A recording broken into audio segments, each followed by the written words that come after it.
Klaster COVID-19 di pondok pesantren kembali muncul di sejumlah daerah di Jawa Barat dalam 1 bulan terakhir. Satgas Penanganan COVID-19 Jawa Barat terus melakukan tes PCR untuk memetakan penyebaran virus. Awal November 2020, 470 santri di Pondok Pesantren Husnul Khotimah Kuningan, Jawa Barat dinyatakan sembuh dari COVID-19. Tetapi ternyata klaster pesantren kembali muncul di daerah lain. Oktober lalu, klaster pesantren muncul di Kabupaten Tasikmalaya. Di Pondok Pesantren Cipasung ditemukan 340 kasus positif COVID. Hampir seluruhnya melakukan isolasi mandiri di lingkungan pesantren. Memasuki November, ratusan orang di Ponpes Unggul Al-Bayan Cibadak, Sukabumi terpapar virus corona. Hingga 12 November lalu, 250 santri dan guru masih menjalani isolasi mandiri, sementara 30 orang diperbolehkan pulang. Klaster COVID di pesantren juga muncul di Garut dan Karawang. Klaster-klaster pesantren ini membuat angka kasus positif harian di Jawa Barat meningkat pada 11 November lalu, yakni mencapai 668 kasus. Padahal 2 hari sebelumnya, jumlah kasus harian hanya 465. Angka kasus harian Jawa Barat pada 11 November bahkan melampaui DKI Jakarta yang mencatat 587 kasus baru pada hari itu. Ketua Harian Komite Penanganan COVID-19 Jawa Barat Daud Ahmad mengatakan, klaster pesantren dipicu oleh mobilitas santri di luar lingkungan pondok.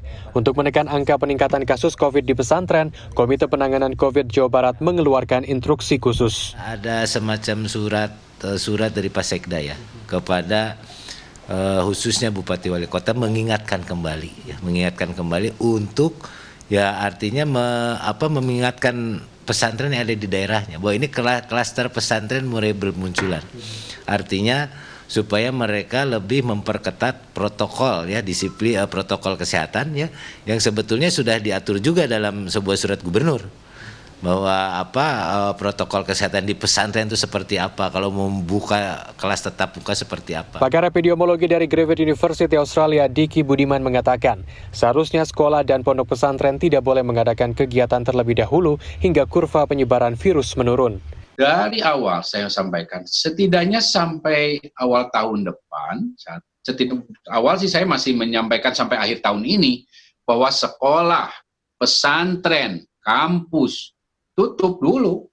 Tidak ada tatap muka, tidak ada pesantren apalagi pesantren tinggal di satu lokasi yang sama sangat, sebagaimanapun eratnya protokol tidak akan efektif. Tidak akan terlalu efektif dalam kondisi Indonesia dan Jawa Barat seperti saat ini. Sehingga itu harus tetap setidaknya sampai akhir tahun waktu itu. Tapi saat ini saya udah menyampaikan udah nggak akhir tahun, sampai kuartal pertama tahun depan ya, kita baru evaluasi. Karena ternyata kita belum bisa mengendalikan ini ya, pandemi ini. Diki Budiman menambahkan, jika kegiatan tatap muka terus berlangsung di lingkungan pesantren, kemungkinan besar angka COVID-19 pada klaster pesantren akan terus meningkat. Tim Liputan CNN Indonesia, Bandung, Jawa Barat.